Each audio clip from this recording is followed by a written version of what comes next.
Hi student, तो अभी जो चर्चा करने वाले हैं झारखंड का रिलेटेड कुछ महत्वपूर्ण सवाल जो आपके लिए मैं लेकर आया हूँ। जी याद रखिएगा मेरे लाडलो।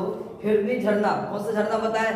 हिरनी झरना याद रखिएगा। ये सिंहभूम में स्थित है। कहाँ स्थित है? सिंहभूम में स्थित है जी। और इसकी जो ऊंचाई है 37 मीटर। कितना मीटर बताएं?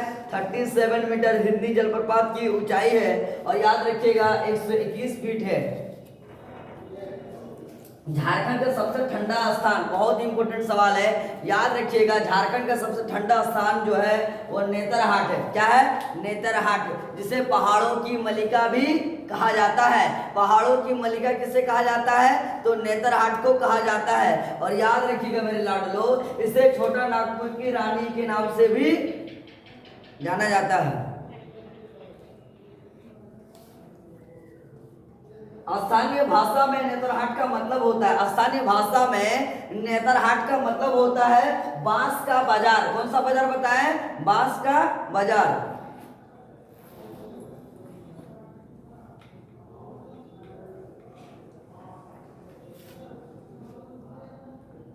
जी।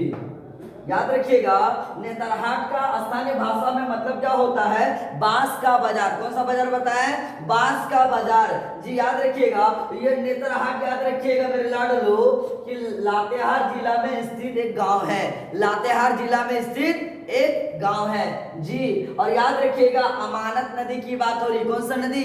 अमानत नदी की बात हो रही है। और ये अमानत नदी हजारीबाग पठार क्षेत्र से निकलते होते हुए चतरा जिला में घुसती है और सिमरिया प्रखंड होते हुए तुम्बा पतरा गांव में जाती है। उसके बाद ये निकलती है कहां से? याद रखिएगा लावालोंग अभयारण्य। क्या बोले? लावालोंग अभयारण्य डाल्टनगंज के उत्तर पश्चिम में बहते हुए लगभग 210 किलोमीटर की दूरी तय करती है। और याद रखिएगा मेरे लाडलो, बहुत इंपॉर्टेंट है, ये उत्तरी कोयल नदी में मिल जाती है। क्वेश्चन रहेगा कि अमानत नदी किस में मिलती है? तो उत्तरी कोयल नदी में मिल जाती है। अमानत नदी किस में मिलती है? उत्तरी कोयल नदी में मिल जाती है। और इसकी लंबाई लगभग 210 किलोमीटर तक, याद रखिएगा, है। कितना? 210 किलोमीटर। कौन सा नदी का? अमानत नदी का। और याद रखिएगा मेरे लाडलो, इसकी जो सहायक नदी है सपनी, मेलापिरी और जिंजाई नदी, जिसकी अमानत नदी की याद रखिए लंबाई कितना बताएं? 210 किलोमीटर। और याद रखिएगा मेरे लाडलो 210 किलोमीटर कौन सा नदी की लंबाई बताएं? अमानत नदी का।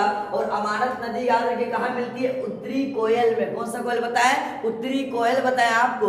और याद रखिएगा मेरे लाडलो ज्ञानोदय योजना, इसकी शुरुआत 12 सितंबर 2017 में हुआ था।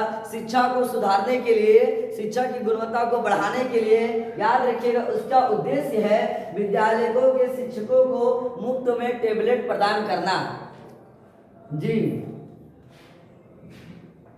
झारखंड में कौन सा त्योहार अविवाहित आदिवासी लड़कियों द्वारा मनाया जाता है? वो त्योहार है जावा। कौन सा त्योहार बताएं? जावा बताएं। अपना अलग ही नाच और गान होता है। जावा त्योहार में लड़की लोग क्या करती है?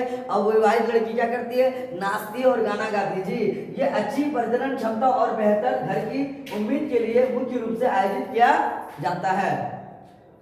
क्वेश्चन रहेगा कि सासा क्या है? याद रखिएगा सासा एक स्थान है। क्या बोले? सासा एक स्थान है जहां मुंडा अपने पूर्वजों की अस्थियों को रखते हैं। सासा में क्या रखता है? अपने पूर्वजों की अस्थियों को रखता है।